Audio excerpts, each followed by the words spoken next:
Hey everyone, this will be a short tutorial on cutter selection and speeds and feeds for vertical milling machines, specifically CNC milling, but a lot of this would apply to manual machines as well.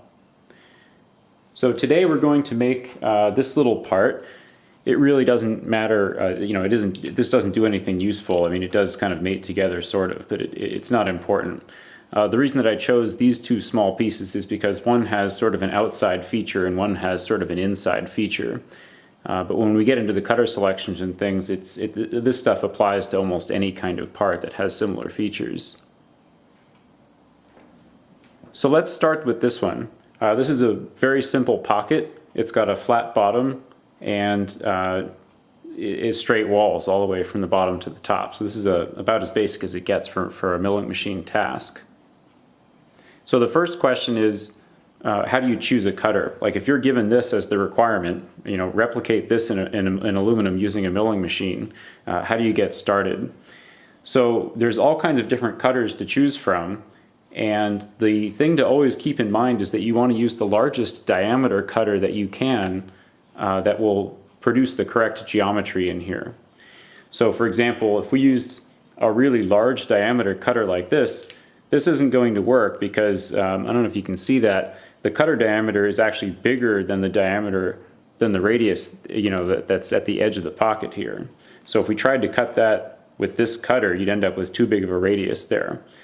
And as it turns out, I made this part so that it would work well with a 3/8 inch diameter milling cutter, which is this size here. In more complex parts, you'll have inside corners and things that may be impossible to cut the proper radius. For example, if you have an inside square cut, that has a radius of 0 essentially. So that's impossible to cut with a milling machine in this configuration. And the best that you can do is use a small diameter cutter and get as close to 0 as you can. However, as you might imagine, using a really small diameter cutter is a pain in the butt because they break easily. So this is why you always hear machinists and mechanical engineers complaining about small internal radius cuts. If you want to make this little corner in here really sharp, that means you need to use a really small cutter, and then you have all these problems. So for today we have a pretty gentle, a pretty easy cut, and we can use a 3/8 diameter tool to get the job done. Second, you want to choose a cutter that's not unnecessarily long. So this feature is only about a 1/2 inch deep. The pocket's only a 1/2 inch deep, and it would be very, very stupid to use a cutter this long because all of this distance on the cutter can flex. Probably the single most important thing when setting up a machining operation is the total rigidity of your whole setup. So you might have a super powerful machine, with tons of steel and a really tight clamping setup. But if you put a long cutter in a tool holder like this and try to do the work like this, you're going to have a bad finish. And the reason is that the cutter itself is just going to wobble around too much. So I chose a 3/8 diameter end mill, and it's relatively short. So the cut is going to, this is probably only about 1 inch long or a 3/4 inch long cutting area end mill. So we know the diameter and the length of the cutter that we're going to use to make this pocket. How do we choose the cutter material and coatings? You've probably heard a lot about, carbide tooling or high-speed steel tooling or stuff like that. And for home shops and hobbyists and prototype shops, high-speed steel tooling is fine. The main reason that production shops like carbide tooling is that you can go a lot faster. So if time is an issue for you, and it is for most job shops, you basically want to be able to run as quickly as you can and get that part out the door as soon as possible. But for hobbyists, the only downside is that you have to go a little bit slower with high-speed steel. And in aluminum, even that is not too much of an issue unless you've got one heck of a machine in your garage, but we'll talk about that later. Also, you've probably seen a lot of coatings on tools. So these gold-colored tools are titanium nitride coated, and it's always high-speed steel under here, although I've heard of carbide tools that are even coated now. And the coating is supposed to increase the life of the cutter. The idea is that the titanium nitride coating is harder than the high-speed steel material under it, and when you're cutting through something, it actually contacts the titanium nitride coating. However, in my experience, the coatings are kind of a waste of time. Nowadays, there's probably 5 or 6 different common coatings you can get. Titanium carbonitride, titanium aluminum nitride, aluminum titanium nitride, I don't know. And so there's tons and tons of coatings, but for cutting aluminum and plastics, you generally do not want a coating. I think zirconium nitride is considered okay for aluminum, but you generally just want a really sharp tool for soft things like aluminum and plastic. So if that's mostly what you're going to be milling, high-speed steel uncoated is perfectly fine. As you can see, most of my tooling is just high-speed steel uncoated. Okay, so now we know to machine this pocket feature, we're going to use an uncoated high-speed steel tool, and it's going to be only as long as necessary, and the diameter is small enough to make these features come out correctly.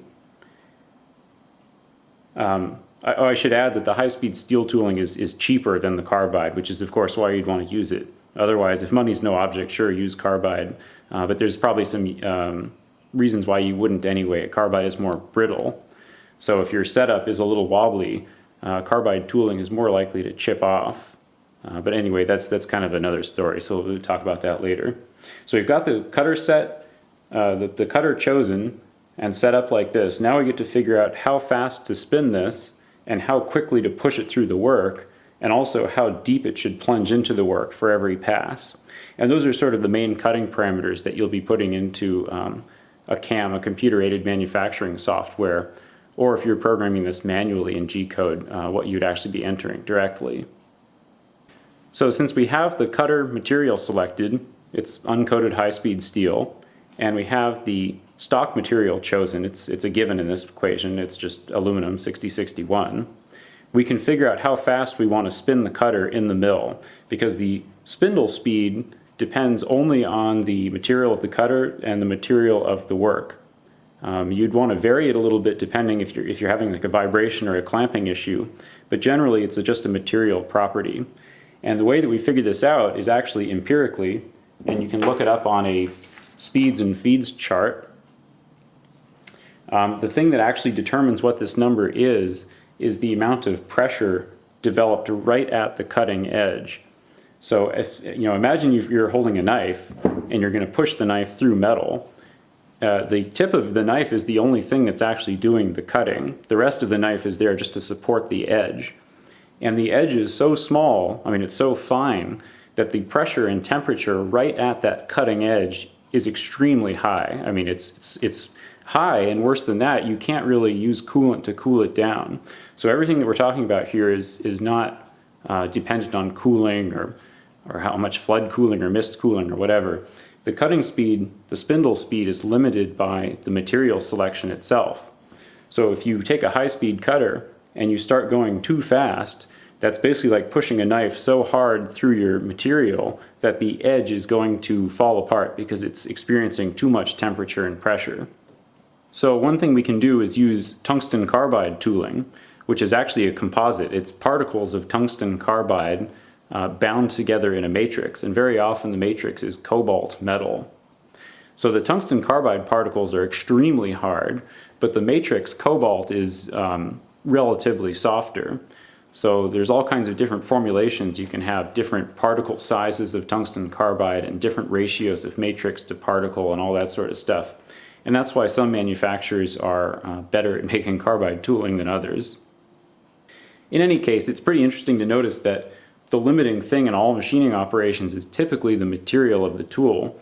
We can always build a bigger milling machine that's got a more powerful motor, but the limiting factor is the tool itself. It doesn't really pay to make a machine more and more and more powerful because we're actually limited sort of by the physics of the material properties of the tooling.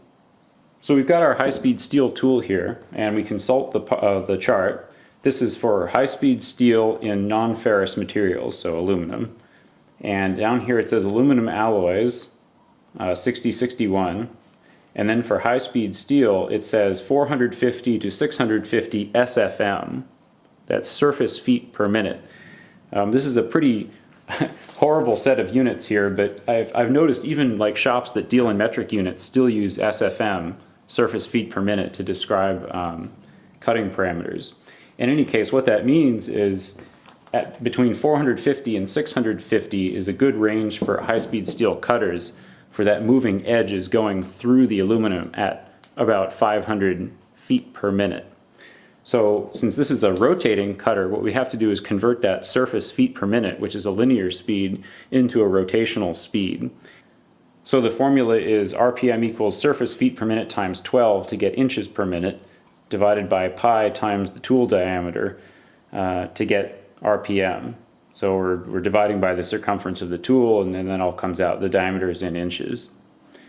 So for our example here, we've got, a lot of times, sometimes machinists will approximate this by RPM equals SFM times 4 over the tool diameter, since pi is close to 3.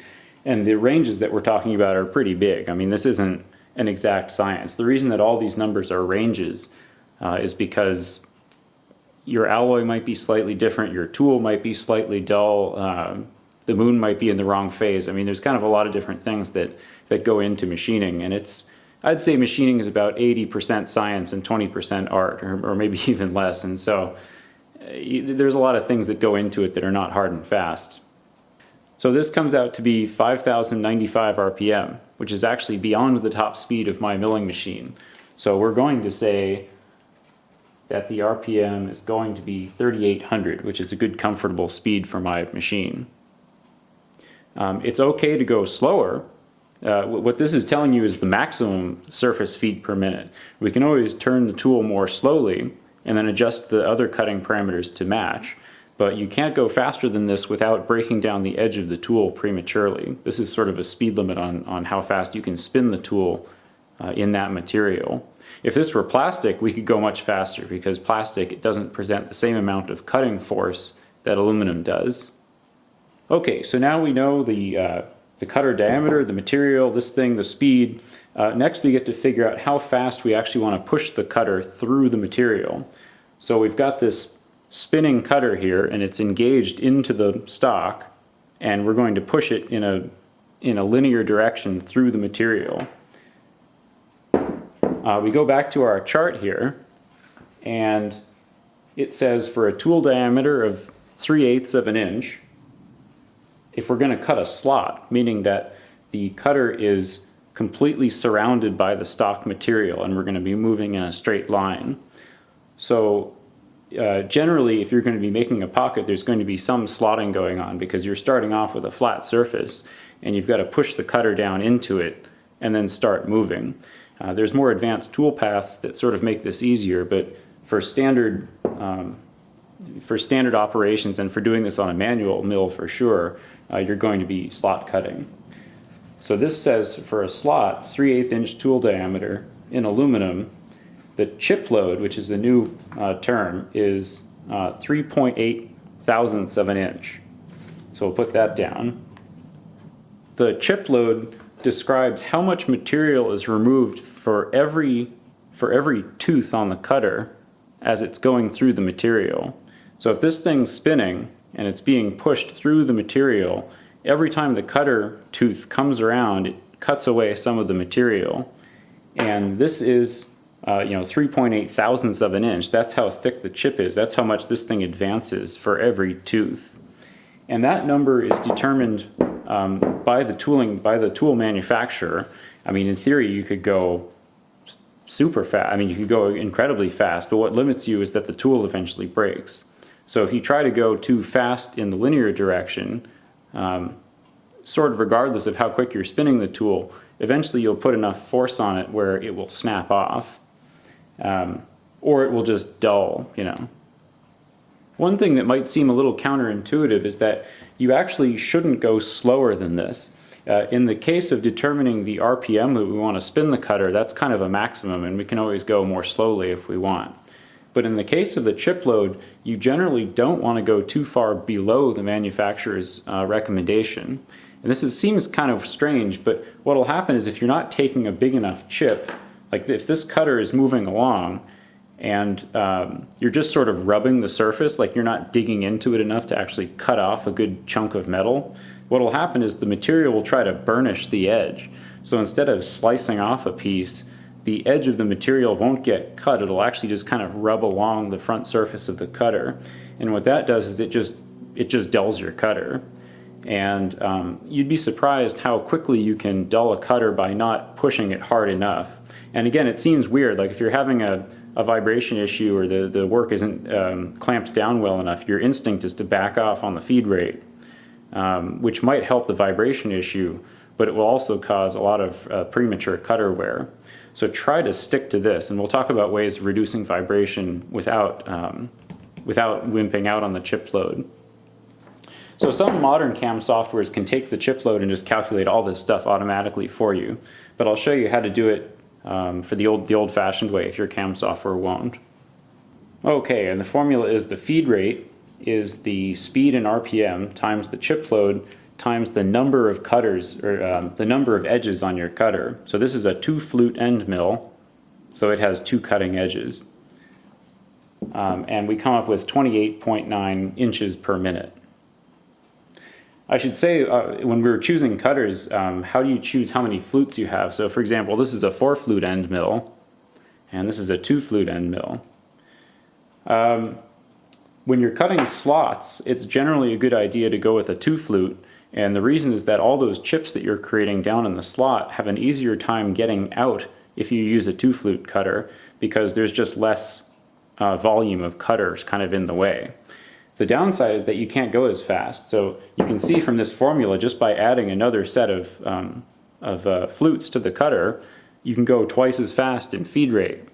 So the trade-off is, I mean, it depends sort of on your part geometry. If you're doing like a deep pocket, and this is a a relatively good aspect ratio pocket, you really want to have some chip clearance to get those chips out, as we'll see later.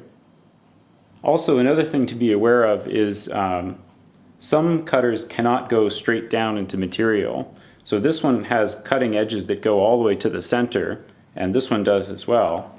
But some cutters, like this one, obviously you can't plunge that down into work because there's nothing there in the middle. So this cutter can't go straight down. It actually has to approach from the side, either at an angle or in a helix, or maybe it doesn't even cut in the middle at all. Okay, so we've got the cutter speed, 3,800 RPM. We plugged that into this equation, and we got 28.9 inches per minute. So these are the speeds and feeds that you might have heard about. These are that define your cut. The last number to figure out is how deep to put the cutter down into the material.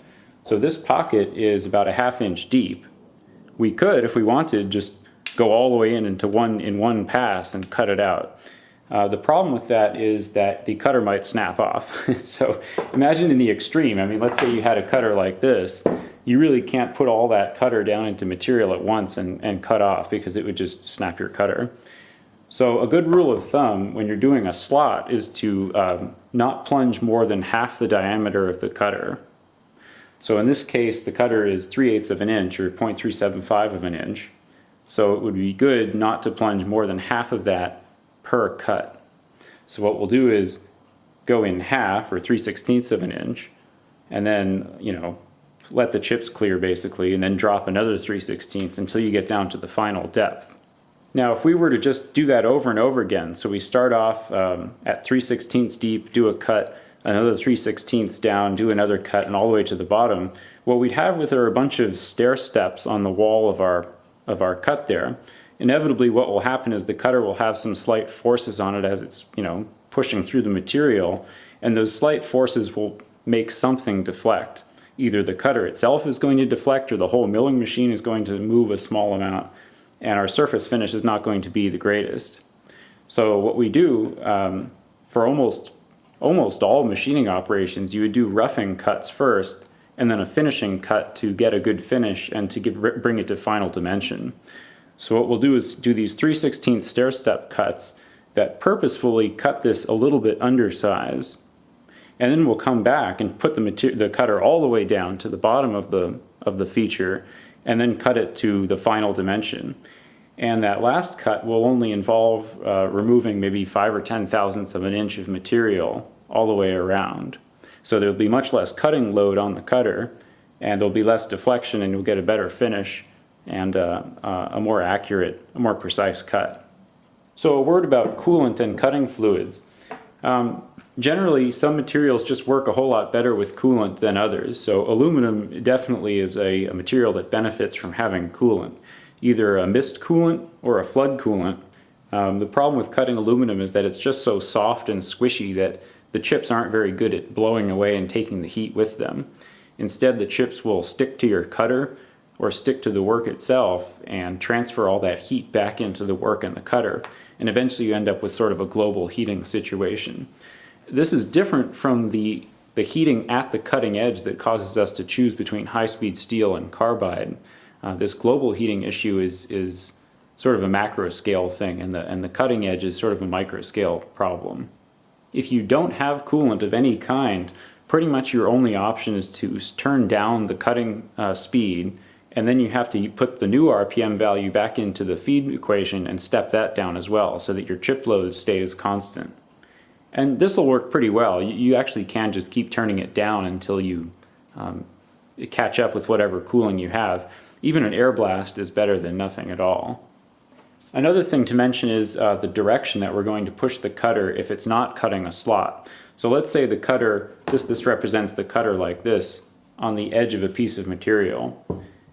If the cutter is spinning clockwise when viewed from the top, we have the option of either making the cutter go this way around the object or the other way. So in other words, does the cutter drive into its rotation or drive away from it? When it's driving into the rotation, basically it's trying to chop the stuff that's coming toward it like this, that's called climb milling when the cutter is rotating like that. And on older mills, I mean like, very old, the first milling machines, this generally wouldn't work very well because there was so much free play in the mechanics of the mill that if you tried to push the cutter in that direction, the tooth would grab the material and yank the carriage forward on the mill, and then would bump the thing forward, and you'd end up with a gap here. And then as you keep turning the crank to feed more material in, it would grab another chunk and chatter quite badly. So they would tend to go the other direction, which for a long time, or still is, called conventional milling, where the cutter is going this way, but the work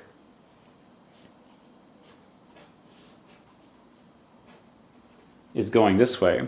So in this case, the chip starts off small as the cutter is going this way and gets thicker as it comes out the other side. This is conventional milling, and this is climb milling, where the chip starts off thick and becomes thin. Generally, all modern machine operations would use climb milling because you get slightly better surface finish. And free play on modern machines isn't really an issue because they all use ball screws now. Here's a question that comes up fairly often. This chart is very helpful, but it only goes down to a tool diameter of 1/4 inch. So what happens if you're using like a tiny little end mill like this? How do you figure out what the chip load is and everything? A good rule of thumb is to divide the diameter of the cutter by 150 to get a conservative chip load. For the other side of this project, there isn't really an internal feature, so what should our cutter diameter be? The answer is that you should use the biggest diameter that you comfortably can. So, generally getting larger than 3/4 of an inch is pretty uncommon for, smallish machines, especially ones that you might have in your garage. A 1/2 inch is a good size, at least for the kind of mill that I have, which is an old Bridgeport R2E3. And a 1/2 inch in this case is enough to clean this off in one shot. So, this piece started off as a rectangular prism, and we can come in here like this and basically in one pass get rid of all the material there. You might have heard the phrase high-speed machining thrown around a bit. I think the phrase is a lot like Web 2.0, where it means so many different things to different people that it's almost kind of meaningless at this point. There's a couple common threads though. I mean, obviously high speed, so you're spinning the tool a lot faster than you would in conventional machining. So for example, if you're using carbide tooling, here's the chart for solid carbide in non-ferrous materials. Under SFM, they say 800 to max, which basically means go as fast as your machine can handle. So if you're using carbide tooling especially, and your machine has a top speed of 10,000 RPM, go for it. Spin the thing as fast as you absolutely can, use lots of cooling, and basically just go for it. people realize that there's no reason to hold back, especially if the tooling is cheaper than your time. Who cares if it, has 75% life if you're going, 300% faster or more. Another technique that's common in high-speed machining is if you did want to clear away a lot of material, if you keep doing these small cuts, like let's say we were going to do this, clearing this away with a tool like this, we could take a little step, 20% of the depth and cut around, and then another step 20% down and cut around and all the way down to the bottom. The problem with that is, think about what happens to the cutter. You're repeatedly only using the bottom 10% of your cutter. So as you're using just that teeny little bit, the upper 90 or 80% of your cutter never actually sees metal at all until the finishing cut. So obviously that's wasteful. So high-speed machining says that you should use a very deep plunge, but don't go too far in the width of your cut. So this doesn't really apply to slotting because you don't really have much choice. But if you're coming in from the outside, you can choose how far in from the outside of the material you want, how big of a bite you want to take from the side. So a high-speed machinist would tend to try to use as much of the cutter depth as you can, and then just take as much off laterally as your machine can handle. And when I say machine can handle, I mean the fixture mostly. So if you have a very rigid setup and your machine is powerful enough, you can really remove material very quickly using this technique, hence the high speed. Other people will say, no, high-speed machining just refers to any spindle over 10,000 RPM or whatever, but it means a lot of different things. So I guess I'll end by saying that rigidity is really by far the most important thing in any machining operation. The coating of your bit or the exact number of flutes or this or that are all totally not important compared to how rigid your setup is. You always want to use the shortest cutter possible, the largest diameter possible, and always have your work clamped as securely as possible. Anything that extends out from the vise or makes it a longer path is going to be damaging to you.